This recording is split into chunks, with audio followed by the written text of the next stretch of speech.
The Fall to Madness by Alexander Slavros.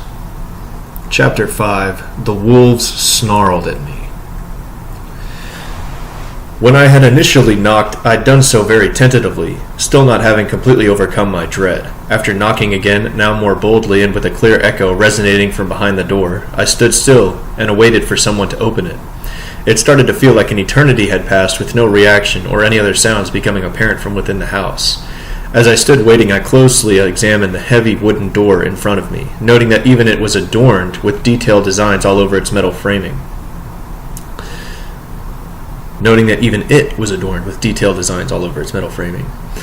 It was a pattern of tiny trees and people and an occasional wolf. The repetition of the wolf in the decorative design was somehow symbolic, I was sure.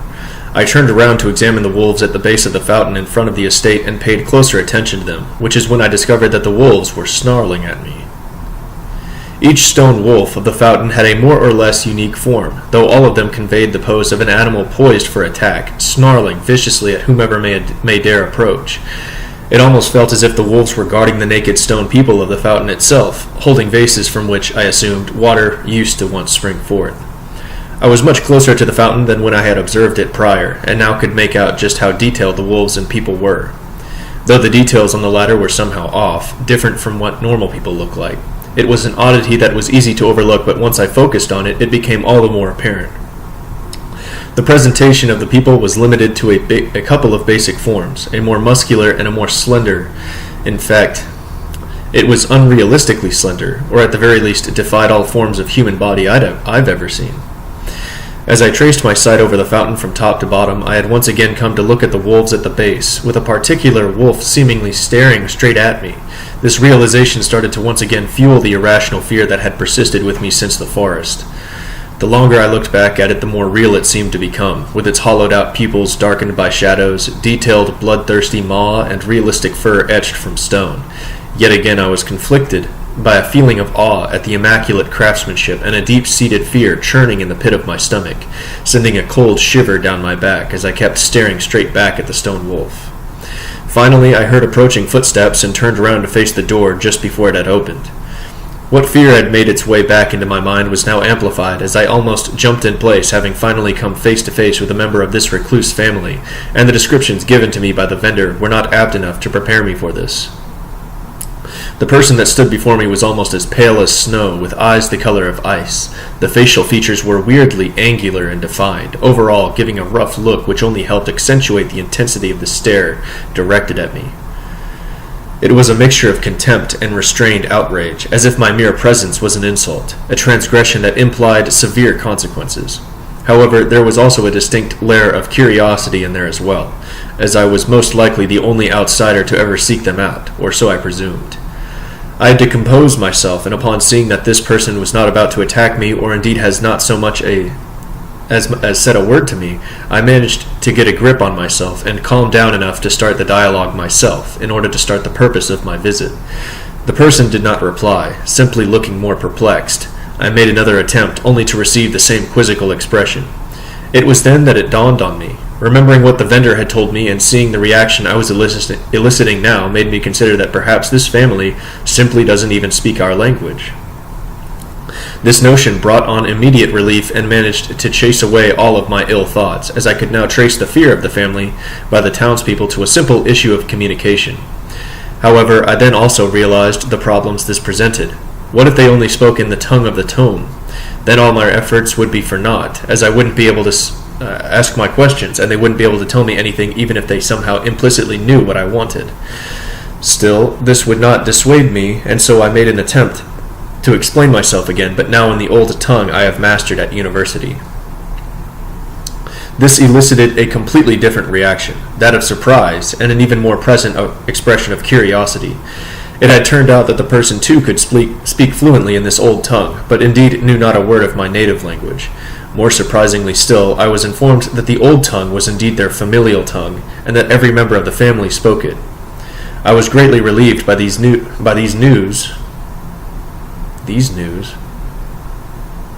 What it says. But it likewise presented more questions. Still, despite our success at establishing communication, this person looked at me with a hint of that judging cold stare of which I was told. Thus I decided not to linger too much and explain the purpose of my visit once more, whilst also presenting the tome that put me on this path. The person took out black gloves and proceeded to put them on before taking the tome from me and opening it on a random page, a gesture which seemed very odd to me, but my excitement was pushing these thoughts out of my mind. Just from looking over the page that was opened by pure chance, I was informed that the entire family likewise spoke this dead tongue, which originates in their ancestral homeland. Moreover, they knew exactly what this tome was, and that they have their own copies of it in pristine condition, though not nearly as old as that which I had brought to them, and, incredibly, a particular copy in their possession was written in the old tongue we were communicating in now. These revelations were far more than I could have hoped for, and I urged to be allowed to question the family members further on the tome, these tongues, and their history. It was then that the judgmental look grew stronger and all hints of curiosity were gone. The person stood there quietly, tapping a finger on the cover of the tome slowly while that cold gaze was running up and down my whole body, as if evaluating what I had asked in relevance to whom I was. Once again, uneasy feelings pooled in the pit of my stomach, but I had to stay the course. The tapping stopped, and I was told the family does not care for outsiders. However, there were apparently some questions that were on this person's mind as well, which would be asked of me in return for answers to my own. I wholeheartedly agreed and was told to follow. I tried to take in as much of the estate interior as possible. However, I was rushed to move swiftly to a small room filled with great many bookcases, their purpose fulfilled to their limit. The sight was comparable to what I had seen in the forgotten storage room of my university's library, though smaller. It was also occupied with a somewhat large wooden desk, an armchair at the side closer to the window, and a couple of wooden chairs across from it, with their backs to the door. I could only wonder why I was led to this room so swiftly. Was my host just as eager as myself to begin our exchange and probe me to satiate their own curiosity? Or was it that my presence was still an undesirable intrusion that needed to be resolved as quickly as possible? It could also be that my host simply did not want me to see much of the estate, which would certainly fit the reclusive and secretive nature of this family that was elaborated on by the vendor. Nevertheless, we managed to establish communication, and I was led inside, so perhaps after we've talked properly the host would warm up to me, and I'd be allowed to see more of this magnificent house. Still, doubt and foreboding lingered persistently in the back of my mind. The eerie look of my host and those ever-judging eyes were a continuation of a common theme that started in the deeper regions of the forest, and so was, frankly, what I did glance of the estate interior as well as the room we were in at that moment. Inside, the house was just as elaborately decorated as the outside, surpassing anything that I've ever seen or heard of. Strikingly beautiful glass ornaments hung from the ceiling in several places. The decorative patterns on the dark wallpaper was in some areas faded or even torn, which was actually deceptive as to the actual age of the building, as I suspected this family took great pride and thus great care in its upkeep. I can only imagine how truly ancient this building was, but it is clear that its outer and inner vestiges were in complete unison. No attempts were made to redecorate or modernize a single element. Their synchronicity was also betrayed by how the inside was just as imposing as the outside. More so even, for when I faced the house, the source of the ill thoughts was simply in front of me. Now I was in the belly of the beast, surrounded by it on all sides, constrained and suffocated by mounting evidence of a completely alien and vastly superior intelligence which had erected this structure. And I was being led deeper within its bowels by what was most certainly a representative of this intelligence. The wolf motif was likewise present in the interior. The main hall after the threshold inside the house featured a grand stairway which split into smaller stairways leading in opposite directions to an inside upper balcony which overlooked the hall. On each side of the grand stairway were busts of wolves, not aggressive like those at the fountain base outside, but merely sitting in an attentive upright position and looking intently towards the entrance of the estate. The centerpiece of the entire hall, however, was a great big woven tapestry on the wall above the grand stairway. It too featured a wolf, in profile, though rather unrealistically portrayed. It stood on its hind paws and looked more massive than the biggest wolf imaginable in the world. Wolf imaginable in the wild. Its maw was wide open, bearing deadly fangs, though curiously it seemed to be holding or propping up some object or symbol I was wholly unfamiliar with. a kind of jagged line that was crossed in the middle by a much shorter straight line. On our way to the room filled with books, I witnessed many amazing things, most notably the majestic drawings framed on the walls which depicted more of these incredible pale beings in a variety of scenes. Yet it was the skill of these images that once again led me to believe that everything related to this family was wholly inhuman or surpassed what is human by far. The details could rival those of photos I had seen of my university campus in previous generations, while maintaining a distinct visual style that is absolutely absent in photography. Most of these scenes demanded a leap of imagination to produce, lest they were, in fact, portraying some form of reality that was unlike what I or anyone alive has ever known. Finally, they exhumed some forceful presence which I could not understand and was perhaps known and truly felt only by beings who originated these images and by those with whom they were related. By now, had you not discarded my notes and kept on reading, I imagined you've already pondered repeatedly why I ramble on and on about such things and the feelings they evoked in me. Perhaps you've already taken me for an impressionable fool, yet I reiterate my points and draw special attention to what I felt because I want to impress upon you the exact magnitude of these observations and the conclusions that could be drawn from them.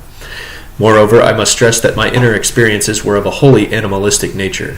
They were some deep-rooted instinct that was stirring within me to initially avoid and then escape these surroundings and the reclusive family, an instinct which was, as I observe now in retrospect, more in tune with the gravity of the situation than my conscious mind could be back then.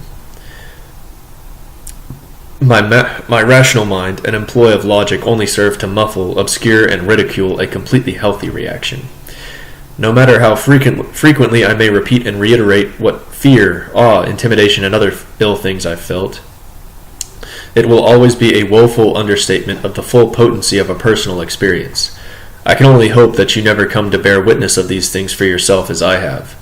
However, I still feel an urge to transcribe them in as much detail as I possibly can, to convey as much of it as possible on paper, though I am not sure why. Perhaps to act as a warning, so that someone else can figure out what should be done or if, indeed, there is anything that can be done. The far-reaching implications of what was revealed to me in the conversation that I had with the host would sooner startle most into a stupor than lend themselves to ideas for how to react to such knowledge. If nothing else, this journal may at least be the only record that tells the truth behind the events which would transpire much later. My host sat in the armchair at the wooden table while gesturing for me to sit in a wooden chair on the opposite side. I had inquired out of almost childlike curiosity about the chair my host then occupied, and I was told that it was made of leather, and was custom ordered many generations ago for when the house had initially been built. Sure enough, I found confirmation to that as I noticed that the armrests of the chair were decorated at the front with small wooden wolf heads. The host put down the tome that had brought me all the way here to their doorstep, and expressed a desire to start by questioning me, and thereafter we would tend to my own inquiries. I once again wholeheartedly agreed, thinking that this would help build trust and understanding. This made me feel as if I was an emissary of the outside world, trying to help someone better understand our society and perhaps even integrate into it, a noble goal that caused me to swell up with pride, which temporarily alleviated all my fears and concerns. Swig.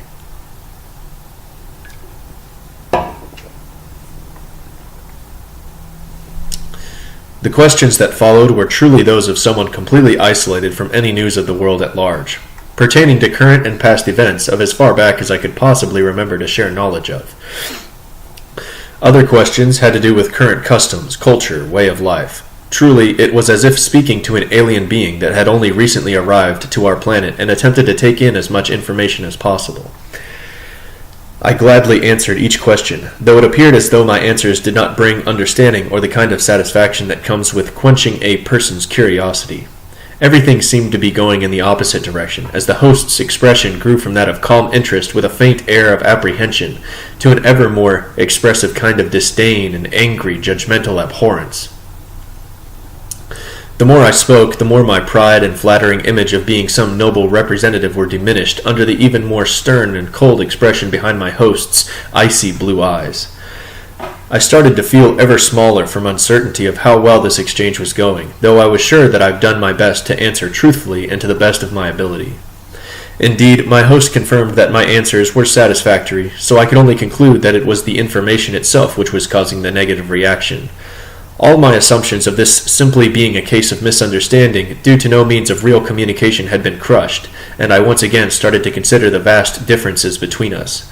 As was evident from what I've witnessed so far of the estate and the splendors within, those differences seemed to go as far as this family being quite literally a different kind of beings that looked down on humanity as a whole.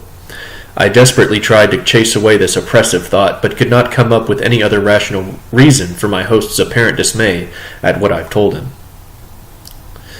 Something else of peculiar nature cropped up during my answering the host's question, where he'd interrupt me at random moments to correct my use of the old tongue. He would bring up words that in my studies I had been told at some point became obsolete, or more perplexing still, words I had never heard of before. This was yet another testament to just how ancient and conscious of preserving its ways this family was, as it apparently retained a purer form of the old tongue which just before this moment I had delusionally thought I knew fluently. Once we'd diverted into the subject of the differences between my native language and the tongue we were speaking in now, we'd managed to identify a gap in our perception of reality. The old tongue had words for concepts entirely unknown to the modern world. Hence the absence of any equivalence in my native language. This was most likely the exact reason why these words did not survive to this day, even in my own university where this old tongue is taught. Other words seem to impose certain limitations that are, to the contrary, clearly absent from our reality. I had thought this to be a shortcoming of the old tongue, but my musings on the matter were met with a stern and cold rejection from my host, who insisted that these limitations do exist, regardless if I am aware of them or not, more so that they exist contrary to what I know to be true from experiences in my own daily life.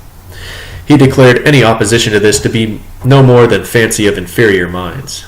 Inferior. My darkest suspicions were confirmed as soon as the word was uttered. Whoever my host and his family were, they represented something that exists outside normal humanity of today, if not outside humanity as a whole. The thought gave rise to a tide of panic which I had to suppress with all my strength. My primal fears had grown fangs with which to tear at any last vestiges of rational thought that could calm me down. Fangs like those of the fountain wolves that snarled at me outside. My host was silently staring at me, and I now abandoned all hopes of keeping that deep-seated horror at bay, choosing to instead focus all my faculties on at least putting up a front of normalcy in my demeanor. I had thanked him for informing me of the finer details and new words of the old tongue, and promised him that I'd do my best to adjust my speech to employ them properly in our conversation from that point onwards. Beneath the same cold and judging visage, he seemed to be somewhat pleased. We spoke further on some of the apparent differences in perception of reality which the differences of our languages betrayed. Finally, my host told me that he was satisfied with all of my answers and that I may now question him. My curiosity was by then perhaps the only positive force left within me that kept me strong and kept me going. The only thing that could somewhat distract me from the mounting terror of what I learned and the even more so terrifying implications that knowledge presented. I asked my host about the accursed tome that dragged me all the way out here, and was presented with a fairly short though comprehensive answer. The tome was supposedly a personal account of a great struggle undertaken by a member of their own kind against conspiring malicious forces. The tale was seemingly more myth than fact, as there is nothing in known history that could serve as a fair comparison. Indeed, I questioned if this heroic figure truly ever lived, or if his tale was but a work of fiction. I started to consider a possible religious origin of the tome, but feared to express more independent analysis of information I was presented, lest I again invoke the ire of my host. I was not required to speak at all, really, as my host went into a lengthy tirade about the tome, the tongue it was written in, the land where it originated, about the history, beliefs, and perception of reality of these beings, seemingly so human save for their ghastly pigmentation and only some oddities about their forms. At least as far as my host's example was concerned. All evidence, however, was pointing to them being of a wholly inhuman or vastly superior to human nature. I very much doubt I would have been able to say anything even if my whole body was screaming out for me to do so, for I was held captive by these expressive tales and descriptions which had unleashed a paralyzing new wave of terror. It was this part of our conversation that had brought me so close to the edge of sanity, which had made me question everything I have ever known and made me want to run and keep on running until the day I die. Death seemingly being the only thing that could offer ultimate escape from this knowledge, its earth-shattering implications, and that sound. My host once again confirmed the worst of my suspicions as he wove together a story so elaborate that I could hardly doubt it. This family was indeed a representation of the few vestiges still in existence of a completely different race of beings, some clans still surviving all over the world. A world that they once dominated, in some past so distant that it exists outside anything known to humanity. They built great cities and monumental temples, some of which would apparently eclipse even this estate in their grandeur. These beings, however, did not come from some distant star or from beyond the pale of this reality, but were apparently natives to our planet and its true heirs, as my host put it. He finally revealed in no uncertain terms exactly how much he loathes our own inferior race, who had come to own the world after his kind fell into ruin and subsequent near extinction. The being in front of me had nothing but real and true hatred for humanity, recalling back to me what I had just told him of the estate of the world today, declaring how everything about us screamed of inadequacy, degeneracy, and complacency with being worse than the basest of animals. I once again felt as if I was a representative of my kind, yet now it was solely because I was on the receiving end of an angered and vengeful force that expressed to me the ire that was meant for all of humanity. I am fairly sure that my attempts at maintaining my composure were all for naught, for back then I was so intently focused on each word my host uttered that I could not truly think of anything else. I can't even imagine what I must have looked like in that state, and my host made no comments as to my condition, raving on and on with the fury of a force of nature, like a storm or a tornado. I would have taken offense to the sort of things that were being spat at me. However, I had already come to witness for myself clear evidence of their superiority. None of our buildings can compare to the majesty of this estate, as they are so plain, form following function. Our art, likewise, could not hold a candle to the absolutely unique images I had seen framed in the hallway we had gone down towards this room. The language, likewise, betrayed an expanded vision when compared to our own, despite those certain limitations it attempted to impose. With that evidence fresh in my mind, moreover with the evidence still being present all around me, how could I doubt everything else that my host had told me? That there used to be at some point buildings even greater than their familial home. Familial home. It only seemed to make sense that temples and other buildings that surpassed the importance and value of a private home would be treated to appear even more incredible than this. I could not doubt that these beings were indeed our superiors, which was the very source of all my terror. Superior beings that held our kind in the lowest form of contempt. Moreover, in his ravings, my host also implied that we were not just simply inferior by our basic nature, but that we were also carriers of disease. For a moment my mind flashed back to when I had initially handed the tome to this being, and he took out black gloves to hold it with. I was also reminded of the vendor's story of how they came to town in clothes that only exposed their faces. Were they afraid of coming in direct contact with us for fear of contracting some unknown disease? This could have been a comforting thought, had we indeed been carriers of something that was deadly to these beings and completely harmless to ourselves. Yet apparently this is not at all the case. My host actually claimed that our kind lives, pitifully short lives... My host actually claimed that our kind lives pitifully short lives because of the disease that we carry. This disease was somehow perpetuated by our way of life, though he had not delved too deeply on the matter, and I could not draw out any other conclusions. Instead, he went on to say that a generation of his kind could easily outlive several of our own, reaching the peak of their prime just as we were facing our own death. Are we indeed afflicted by some hitherto unknown malady that cuts short our lives so drastically? This whirlwind of fury that I had been caught in was suddenly interrupted when we both heard the door to the room open behind me. When I turned around, what I came to witness had completely cleared the slate of everything I was experiencing and feeling. In the doorway to the room stood another of their kind, a ghostly white apparition of a slender frame, exactly like the naked statues of the fountain and the hallway drawings depicted. It had long, flowing hair that shone like the sun, and bright eyes, a face that, too, held peculiar angular features. though much softer than those of my host, having an overall more delicate appearance. While I could say that I've seen plenty of human beings who shared a similar body structure to that of my host, the same could not be said about this being, who was completely unique and stirred some unknown emotions within me. I was most certainly shocked, as anyone would be when facing something so alien, something that stood as further proof to the horrors I have learned. And yet, at that moment, the messenger of my existential terror was nothing less than a vision of absolute beauty. I wonder now if I had simply felt an attraction for the exotic. This would be a comforting thought when considering other options. Namely, that I might have been on the receiving end of some sinister power or spell that these beings were capable of, and that my host did not inform me of. For all I know, they could indeed possess some unimaginable powers that could make any of their whims a reality. After all, according to my host, his kind had not lost dominion of our world because they lost a war to some other incredible beings, or humanity itself, but rather that it was undone by their own fall from grace. The implication of this possibility would be that if these beings so desired, they could easily take back what they believe to be rightfully theirs from humanity with ease, by using some unimaginable to us powers that could very well either enslave or destroy us.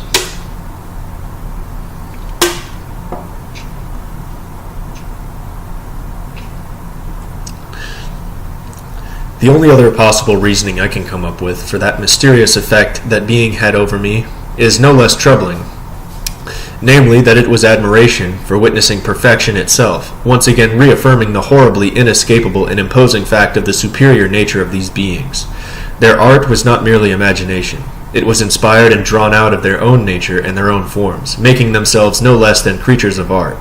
I would have never thought it possible until that day that beauty could be a harbinger of so much doubt and of such cosmic horror, for humanity was not alone on this planet, and the other race we unknowingly shared it with were our superiors and its former masters, who harbored great detestation of our kind and our inheritance, of what they thought to be rightfully theirs. The vision of beauty was likewise a vision of vengeance. Yet all of these observations I make now in retrospect, for back then in that room, I could only stare in dumbfounded awe at the mysterious and captivating being that intruded my host's revelations. It could have been a mere moment or an eternity, but at some point our eyes had met, and in them I could see shock, the kind that I saw in the eyes of my host when he had seen me standing on the porch of the estate, that expression of restrained outrage at my presence.